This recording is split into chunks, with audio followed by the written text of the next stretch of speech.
Bismillahirrahmanirrahim. La haula wa la quwwata illa billah. Asyhadu an la ilaha illallah wa asyhadu anna Muhammadar Rasulullah. Allahumma shalli ala sayyidina Muhammadin wa ala alihi wa sahabatihi ajmain wa ba'd. Bismillahirrahmanirrahim. Qada wa qadar. Qada dan qadar ini supaya mudah ditangkap ya. Zaman Pak Harto itu ada repelita, rencana pembangunan 5 tahun. Itu kodok. Nah kalau sudah mulai pelaksanaan itu namanya pelita, pembangunan 5 tahun. Jadi kodok itu masih dalam perencanaan, kalau kodok itu sudah pelaksanaan. Jadi kita ini oleh Allah direncanakan jauh-jauh hari dan dilaksanakan sekarang ini. Ya.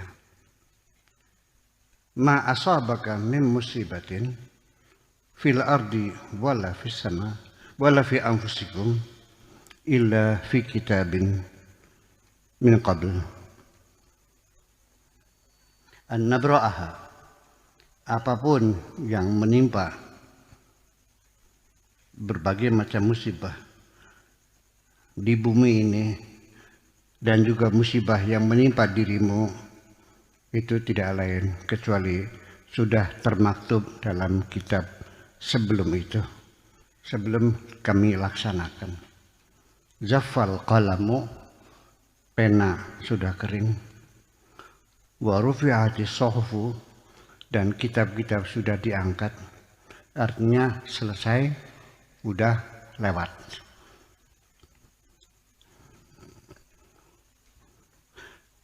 Qudiyal amru, segala urusan sudah dilaksanakan. Kutibat al-maqadiru, segala macam tikiran, takaran, segala macam takaran dan ukuran sudah dituliskan.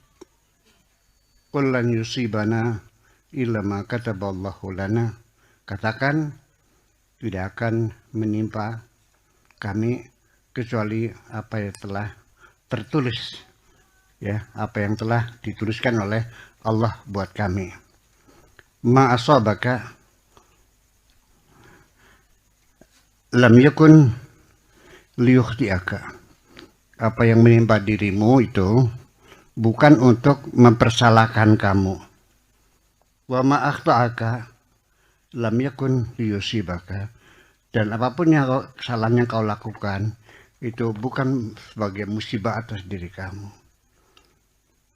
Inna hadhil aqidah idza rasakhat fi nafsika, apabila sudah mapan di dalam hati jiwamu, wa qarrat fi dhamirika, dan sudah kokoh di dalam hati sanubarimu, sahratil baliyah atiyatan, maka musibah yang kau hadapi adalah sebagai anugerah. Musibah yang menimpa dirimu menjadi anugerah Tuhan. Nanti kita terangkan. Wal mihnatu minhatan, ujian menjadi pemberian, menjadi reward. Wa kullul waqa'i jawais, semua peristiwa adalah penganugerahan, hadiah-hadiah. Wa ausimah, dan bintang-bintang penghargaan. Wa ma yuridillahu bihi khairan, ya. Dan apapun yang dikehendaki Allah untuk satu kebaikan, yusib minhu, pasti akan tepat datangnya. Fala yusibuka, dan tidak akan menimpa dirimu, ya, qaliqun min maradin, tidak akan kamu merasa gelisah menghadapi penyakit, au mautin, atau kematian, qaribin, yang sangat dekat, au khasaratin maliyatin, atau kerugian keuangan, bangkrut, au ihtiraq baitin, atau musibah rumahnya kebakar.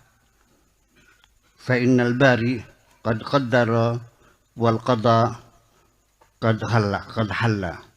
Karena Allah sendiri sudah menentukan qada dan sudah melaksanakannya dalam bentuk takdirnya. Wal ikhtiyar hakata, dan pilihan nanti seperti ini. Wal khairu lillah, segala kebaikan adalah milik Allah. Wal ajru hasala, dan pahala juga akan diberikan. Wa dhanbu kufira, dan segala dosa telah ditutupi. Hani'an li ahlil masaibi, selamat bagi orang-orang yang mendapat musibah. Ya, sabrahum, atas kesabaran mereka. Waridahum, dan atas ridho mereka.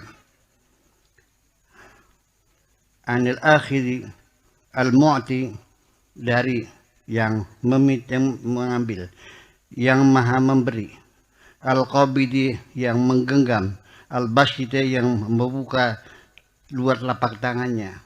La yusalu amma yaf'alu wa hum yus'alun, tidak boleh ditanyakan Allah, kenapa engkau lakukan ini? Kalau manusia silakan ditanya, Allah tidak boleh ditanya mengapa engkau lakukan seperti ini. Bapak-bapak dan ibu sekalian, ini qada dan qadar merupakan salah satu rukun iman yang keberapa? Rukun iman yang ke-6. Antum bil qadari khairihi wa syarrihi minallah. Jadi salah satu rukun iman itu adalah percaya kepada qada dan qadar, kepastian dari Allah. Ya, pertama percaya kepada Allah, kepada malaikat-malaikatnya, kepada para rasul, kitab-kitab suci, hari kiamat, dan qada dan qadar. Nah, qada dan qadar ini harus diyakini bahwa apapun yang terjadi, baik kebaikan, apapun yang terjadi, baik yang tidak baik, atau kejahatan, khairihi wa syarihi minallah, baik dan buruk semuanya dari Allah. Saya ingin koreksi, ini kalau kita secara harfiah meyakini macam ini, kita akan terpaksa menurut Allah tidak baik dong. Allah buruk, baik dan buruk, apapun yang terjadi, maupun yang baik maupun yang buruk, itu semuanya dari Allah. Ini baik dan buruk dari Allah tuh menurut persepsi manusia yang menerima qada dan qadar. Kitanya dagang, pengennya untung kan, tiba-tiba rugi. Baik atau buruk? Buruk. Dari Allah juga. Kalau untung, baik. Dari mana? Juga. Bukan seperti itu. Kita jangan menuduh Allah tidak baik dong.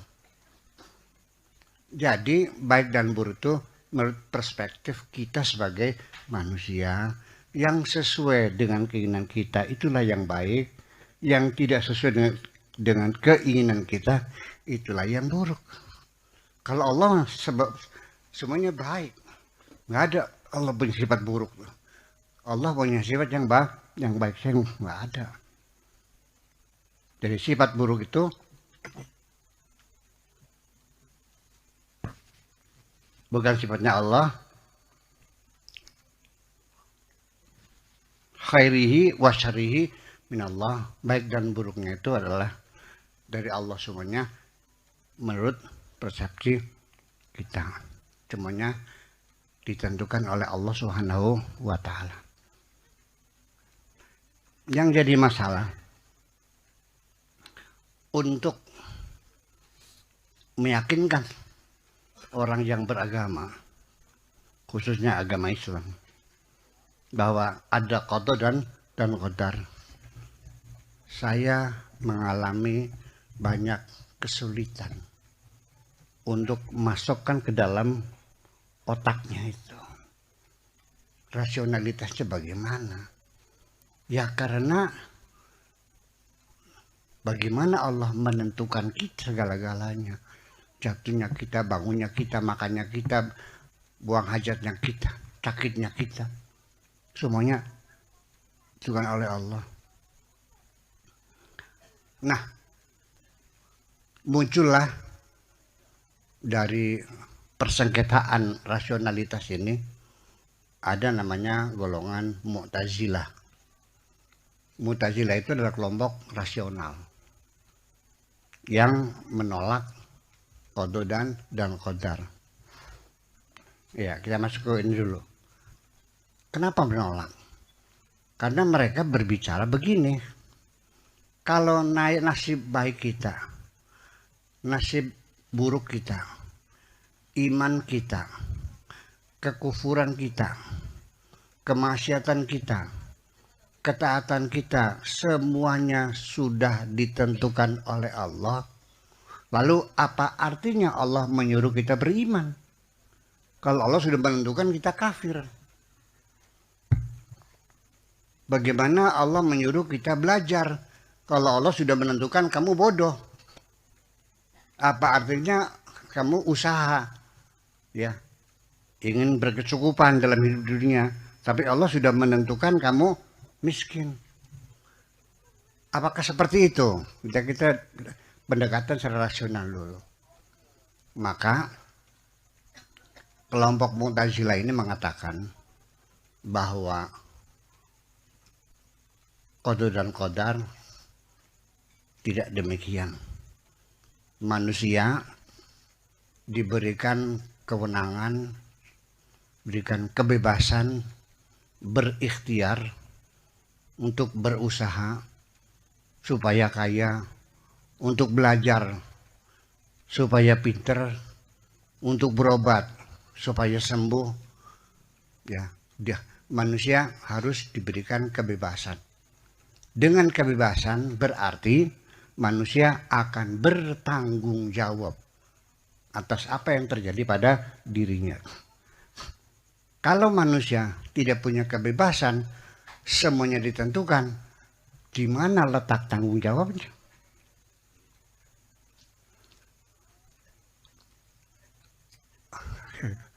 Seorang manusia diikat kakinya, diikat tangannya, dilemparkan ke tengah lautan, lalu diperintahkan jangan tenggelam. Logis nggak? Supaya dia melaksanakan perintah jangan tenggelam, maka ikatan kakinya, ikatan tangannya harus dilepas supaya dia bisa berenang. Kalau semuanya dibelenggu semuanya, di mana dia? Nah, ini sampai sekarang persengketaan ini belum pernah selesai. Ya, masing-masing pada posisinya. Kemudian lagi Ahlussunnah wal Jamaah itu ambil jalan tengah. Itu kelompok Mu'tazilah, kelompok Jabariyah. Ahlussunnah wal Jamaah ambil jalan tengah lagi. Bahwa qada itu ada qada mubram, ada qada ghairu mubram. Ada kepastian yang final, ada kepastian yang bisa direvisi. Ya, itu berbagai macam teori. Itu semuanya menjadi masukan dulu sementara. Lalu apa keistimewaannya kita mempercayai adanya qada dan qadar? Ini penting sekali bagi orang yang ingin mendapatkan satu kedamaian di hati ini. Bagi saya, kedamaian di hati ini sangat penting sekali. Setiap kita melakukan kegiatan, kemudian gagal, kita lebih cenderung untuk menyalahkan orang lain. Ini gara-gara kamu yang tidak becus. Ini gara-gara kamu datangnya terlambat. Ini gara-gara kamu saling menyalahkan. Nah, saling menyalahkan itu bukan solusi. Malah menjadi membuat masalah baru. Yaitu keretakan hubungan persahabatan antara kita.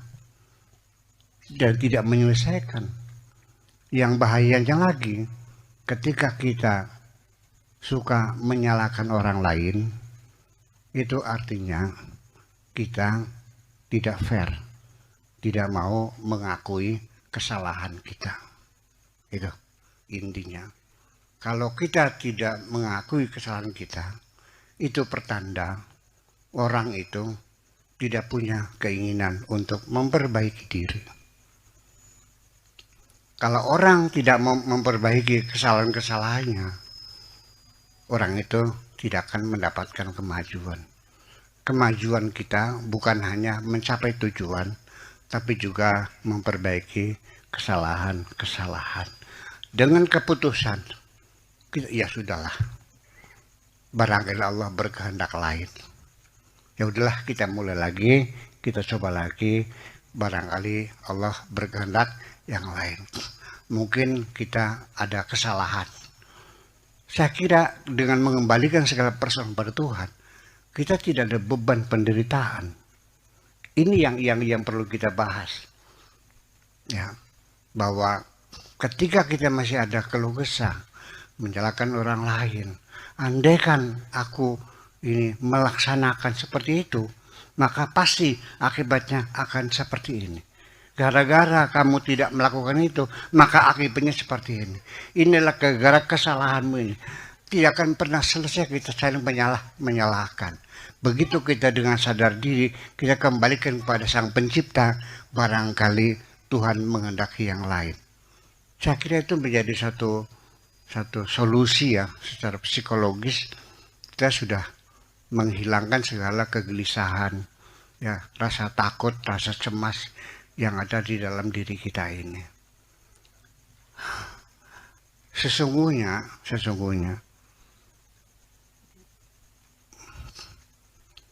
kita ini takut kepada binatang buas, betul nggak? Macan takut nggak, Bu? Ular, beruang, takut. Berapa orang yang dimakan beruang? Berapa orang manusia yang dibunuh oleh sesama manusia? Yuk hitung-hitungan. Berapa juta orang yang dibunuh oleh sesama manusia? Dan berapa orang yang dimakan beruang? Berapa orang yang mati dipatok ular? Ternyata manusia lebih kejam dari binatang-binatang buas itu. Mengapa engkau tidak takut kepada manusia, takutnya kepada binatang? Karena manusia lebih berpotensi untuk melakukan kejahatan-kejahatan. Dan kejahatan dari manusia sendiri itu sebenarnya persengketaan antara kita, pertaruhan antara kita, ya, sebetulnya tidaklah seberapa, tetapi sengketa yang ada dalam diri kita ini yang tidak pernah selesai. Seumur hidup saya tidak bisa memastikan saya menang atau kalah. Ya, sekali menang, sekali kalah. Dengan segala penderitaannya. Seputar tentang perjalanan nasib kita ini. Jadi, gimana? Ada jalan tengah supaya kita sadar dalam menghadapi qada dan qadar Tuhan ini. Perlu ada sikap kita yang namanya tawakal, berserah diri kepada Allah. Itu penting sekali. Tetapi harus kita bedakan seperti apa orang tawakal. Ketika malam hari dia menaruh mobilnya di pinggir jalan, tidak di garasi, di pinggir jalan. Kemudian pintunya nggak dikunci. Lalu dia masuk ke rumah, dia tidur. Itu bukan tawakal namanya, beler. Namanya beler. Ya itu bukan tawakal. Tawakal itu mobilnya ditaruh di garasi, mobilnya dikunci, garasinya dikunci, pintu gerbangnya dikunci. baru dia tidur. Nah, adapun ketika pagi dilihat mobilnya hilang, itu orang tawakal ya sudah. Inilah ketentuan Tuhan. Kita nggak usah menyedih yang sudah hilang. Tinggal minta lagi sama Allah, ya Allah minta ganti yang baru lagi dong. Bisa nggak? Bisa. Pukul. Itu jadi persoalan. Jadi bagaimana kita merawat perasaan kita ini? Bagaimana mengelola?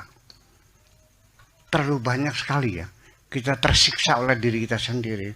Kekecewaan, kesedihan, kemarahan, mungkin rasa hasut kita, ya gundah gulana, gelisah, kecewa, dendam, kebencian, banyak sekali. Itu menyiksa kita semuanya. Ya, jadi belajar tasawuf ini bukan sakti-saktian, bukan. Jangan salah paham. Berarti orang gak ada urusan dengan sakti.